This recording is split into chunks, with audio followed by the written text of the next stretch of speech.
हनुमान, खाना दो मुझे, खाना दो मुझे, खाना दो, मार दो, मेरी भूख को शांत करो, नहीं तो मैं सबको खा जाऊंगी, किसी को नहीं छोड़ूंगी। सुनो मटरू पहलवान, मैंने तुम्हारे पकोड़े में जादुई शक्तियां भर दी हैं। उसे खाते ही मेरे एक नाखून में जितनी शक्ति है वो सब तुम्हारे अंदर आ जाएगी। जाओ और उस भूत या चुड़ैल से गांव वालों की रक्षा करो।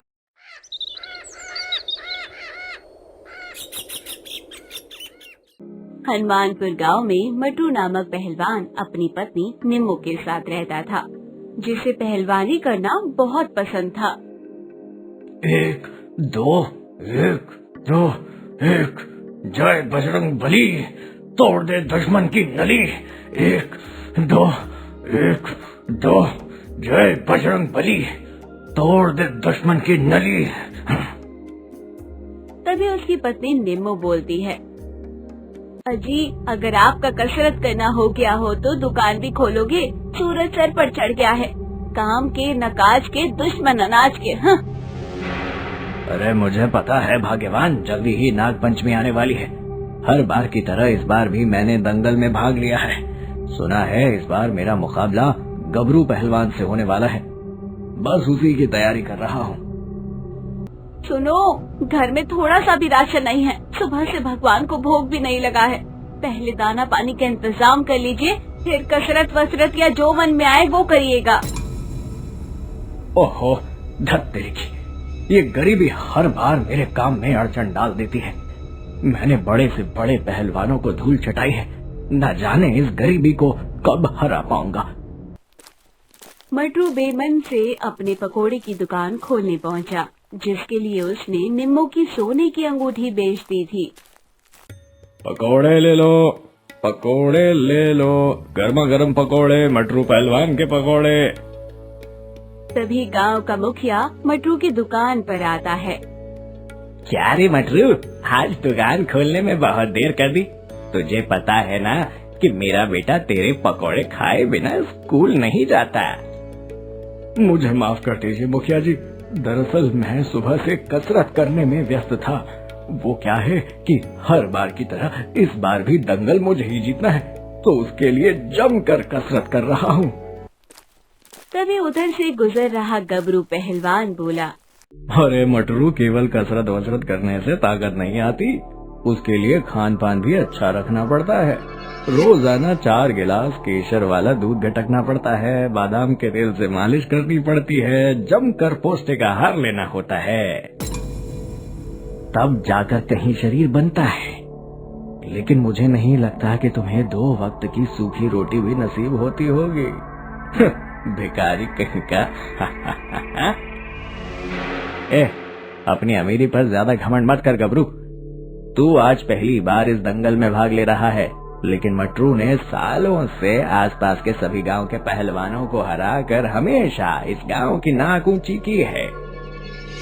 गीदड़ से लड़कर जीतना भी कोई जीतना है मुखिया जी। हर बार मटरू का सामना छोटे मोटे पहलवानों से होता है, लेकिन इस बार उसका मुकाबला गबरू पहलवान से होगा, जो हारता कभी नहीं है और जीतने किसी को देता नहीं। धीरे धीरे समय बीतने लगता है और आखिरकार नाग पंचमी आ जाती है। दूर दराज के ढेर सारे पहलवान इस दंगल में आए हुए थे। मटरू और गबरू भी एक दूसरे से लड़ने को तैयार थे।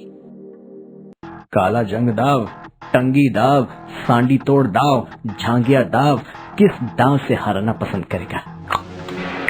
किस दाव से हारना पसंद करेगा मटरू? मैं सोच रहा हूँ तुझे हराने से पहले तेरी आखिरी इच्छा पूरी कर दूं। हे। गबरू, तू मुझ पर जो दाव आजमाना चाहे आजमा ले। मैं तो तुझ पर केवल एक ही दाव आजमाऊंगा, वो है धोबी पछाड़ दाव। दंगल शुरू होता है। मटरू और गबरू भूखे शेर की तरह एक दूसरे पर कूद पड़ते हैं और कुछ देर की जद्दोजहद के बाद आखिरकार मटरू गबरू को हरा देता है। ये देख गबरू बहुत दुखी हो जाता है। बेइज्जती, इतनी घनघोर बेइज्जती तो मेरी आज तक नहीं हुई। मैंने इस मटरू को हराने के लिए लाखों रुपए अपने ऊपर झोंक दिए। अच्छा खाया पिया, मैंने सब कुछ किया, लेकिन फिर भी न जाने ये भिखारी मुझसे कैसे जीत गया। तभी मुखिया चहकते हुए मटरू से बोलता है, शाबाश मटरू, तुमने एक बार फिर से हमारे गांव का नाम रोशन कर दिया। सच कहूँ तो इस गांव में तुमसे बड़ा पहलवान कोई और हो ही नहीं सकता। ये लो अपने इनाम के 5,000 रुपए, और इससे ढेर सारा पिस्ता बादाम खरीद कर अपना खान पान अच्छा करो और खूब कसरत करो और महादंगल में भाग लो। मैं चाहता हूँ कि तुम अब सिर्फ हमारे गांव के ही नहीं बल्कि पूरे देश के सबसे बेहतरीन पहलवान बनो। मटरू से हारने पर गबरू मटरू का घोर दुश्मन बन गया था और किसी भी तरह उसे गांव से बाहर निकालना चाहता था। दूसरे और देश का बेहतरीन पहलवान बनने के लिए मटरू जी जान से जुट जाता है और पहले की अपेक्षा वो और ज्यादा खाना खाने लगता है। एक दिन, ये लीजिए खाना खा लीजिए, आज कितने दिन बाद 4 रोटी नसीब हुई है। अरे भाग्यवान, सिर्फ 4 रोटी खाकर मैं क्या खाक पहलवानी करूँगा। जाओ मेरे लिए और रोटियां लेकर आओ। निम्मो रसोई में जाकर देखती है, वहाँ एक भी रोटी नहीं होती, बस उसके हिस्से की 2 रोटी बची होती है। वो अपने हिस्से की 2 रोटी भी मटरू को दे देती है, जिसे मटरू हंसी खुशी खाने लगता है। और तुम भी अपना खाना लेकर खाओ भाई, तुम्हें भूख नहीं लगी है क्या? नहीं, मेरा आज उपवास है, आप खाइए ना आराम से। मटरू का सारा ध्यान अब पकोड़े की दुकान से हटकर पहलवानी पर लग गया था, जिससे उसकी आमदनी बहुत घट गई थी। ऊपर से वो सारा खाना खुद ही खा जाता था, जिससे निम्बू को कई बार खाली पेट ही सोना पड़ता था। एक दिन, बस बहुत हो गया, अब मैं यहाँ एक पल भी नहीं रहना चाहती, जा रही हूँ अपने मायके। अरे क्या हुआ भाग्यवान, तुम गुस्से से ज्वालामुखी बन गई हो। क्या हुआ ये पूछिए, क्या नहीं हुआ।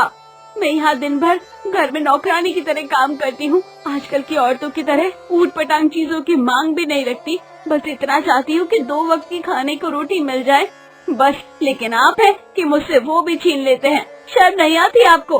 कैसे पति हैं आप? अरे मुझे नहीं पता था कि मेरे ज्यादा खाने की वजह से तुम्हें इतनी तकलीफ होती है, भूखा सोना पड़ता है। कोई बात नहीं, आज से मैं कम खाऊंगा, ठीक है? आप कम मत खाइए, बल्कि पूरा खाना खा जाइए। आपको पहलवान जो बनना है, मैं तो चलिए अपनी माँ के घर, कम से कम वहाँ 2 वक्त की रोटी सुकून से तो मिलेगी, यहाँ तो नसीब ही नहीं है। मटरू के तमाम मिन्नतें करने के बाद भी निम्मो नहीं मानती और अपने मायके चली जाती है। वहीं दूसरी तरफ गबरू मटरू को बदनाम करने के लिए उसके पकोड़ों में मिलावट कर देता है, जिसे खाकर मुखिया का बेटा बीमार हो जाता है। मटरू, तूने कौन सा पकौड़ा बनाया है जिसे खाते ही मेरा बेटा इतना बीमार पड़ गया कि खून की उल्टियाँ कर रहा है? मैंने तो रोज की तरह ही पकौड़ी बनाए हैं मुखिया जी, न जाने आज वो ऐसे कैसे बन गए। मैं बताता हूँ मुखिया जी, इसके पीछे माजरा क्या है। दरअसल मुझसे दंगल जीतकर ये मटरू सारे गांव में बहुत फेमस हो गया है, इसीलिए ये आपको मारकर मुखिया के चुनाव में जीतना चाहता है। ये सुन मुखिया गुस्से से आग बबूला हो मटरू के पकोड़े की दुकान को बंद कर देता है। हाय, ये कैसी मुसीबत आन पड़ी है बजरंग बली, जोरू भी गई और दुकान भी। कहाँ तो सोचा था पहलवानी करके देश का नाम रोशन करूंगा, कहाँ अपने ही जीवन में अंधेरा छाया हुआ है। दुखी मटरू एक रात चुपके से अपनी पत्नी निम्मो के मायके जाता है और उससे वापस घर चलने को कहता है। घर चलो ना निम्मो, ऐसी भी क्या नाराजगी कि घर ही छोड़ दिया। तुम्हारे बिना मेरा किसी काम में मन नहीं लगता। अच्छा, खाने पीने में तो जरूर मन लगता होगा और अपनी पहलवानी में भी। क्यों, मैंने सही कहा ना? फिर निम्मो शर्त रखती है कि अगर वो उसकी सोने की अंगूठी जो मटरू ने पकोड़े की दुकान खोलने के लिए गिरवी रखी थी, लाला को पैसे देकर छुड़ा देगा तो वो हंसी खुशी वापस लौट कर आ जाएगी। मटरू ये सुनकर बहुत खुश होता है और पैसों का इंतजाम करने में जुट जाता है, लेकिन उसके हाथ में एक फूटी कौड़ी नहीं लगती। छी, कितनी एहसान फरामोश दुनिया है। कल तक जिसे जो कुछ भी भारी भरकम काम करवाना हो सब इस मटरू पहलवान को याद करते थे। मटरू जरा गट्ठर उठवा दो, मटरू जरा बैलगाड़ी को धक्का दिलवा दो। लेकिन आज जो सब मुझे मदद की जरूरत पड़ी है तो सब गायब है। तभी गांव में एक पहलवानी प्रतियोगिता का आयोजन होता है जिसमें 50,000 का इनाम था। मटरू और गबरू दोनों इस प्रतियोगिता में भाग लेते हैं। वाह वाह वाह वाह, यही सही मौका है उस मटरू से अपने अपमान का बदला लेने का। इस बार तो मैं उसे हरा कर ही रहूंगा, भले ही उसके लिए मुझे कुछ भी करना पड़े।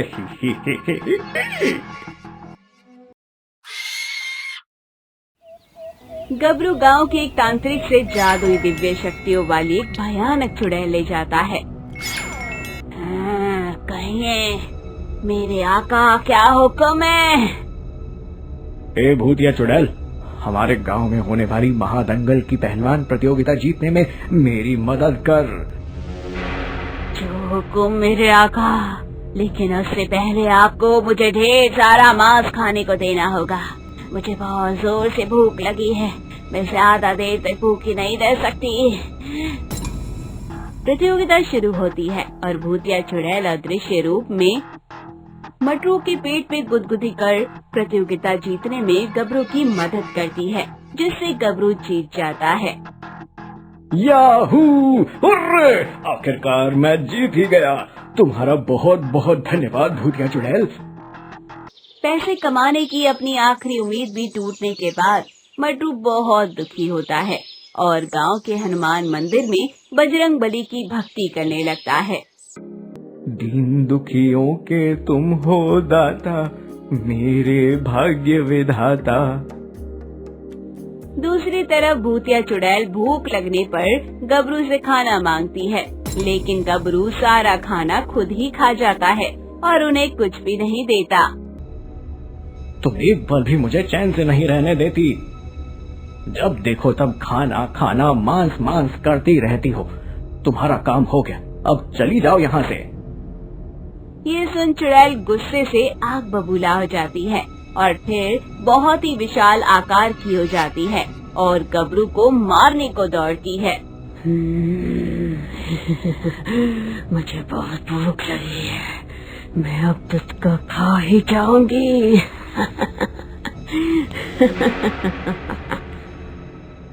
चुड़ैल, तुम फिर से छोटी हो जाओ।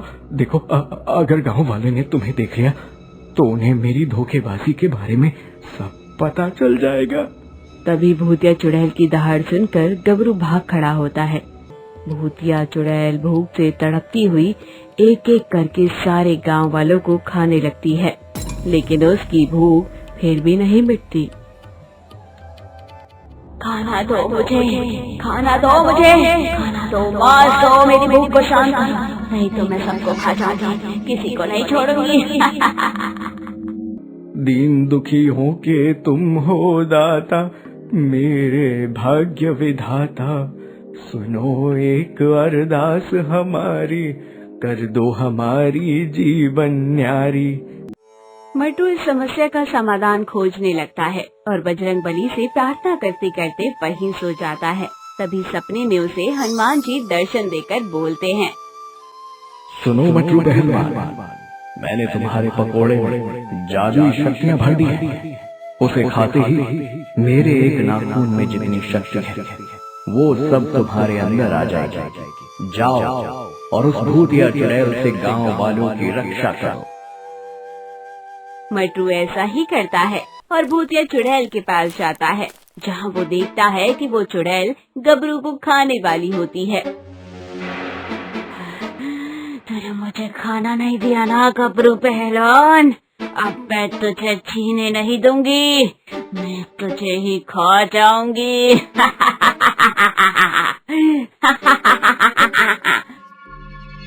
मटरू के पास गबरू से बदला लेने का अच्छा मौका था, लेकिन वो मानवता दिखाकर चुड़ैल को ललकारता है। भूतिया चुड़ैल, तू यहाँ कैसे आई? कौन लाया है तुझे यहाँ? चुड़ैल सभी को गबरू के बारे में सच सच बताकर मटरू पर झपटती है। तभी मटरू हनुमान जी की शक्तियों की बदौलत उस चुड़ैल को अपने एक मुक्के से मार डालता है। ये देख सभी बहुत खुश होते हैं। शाबाश मटरू पहलवान, तुमने आज हम गांव वालों की जान बचा ली।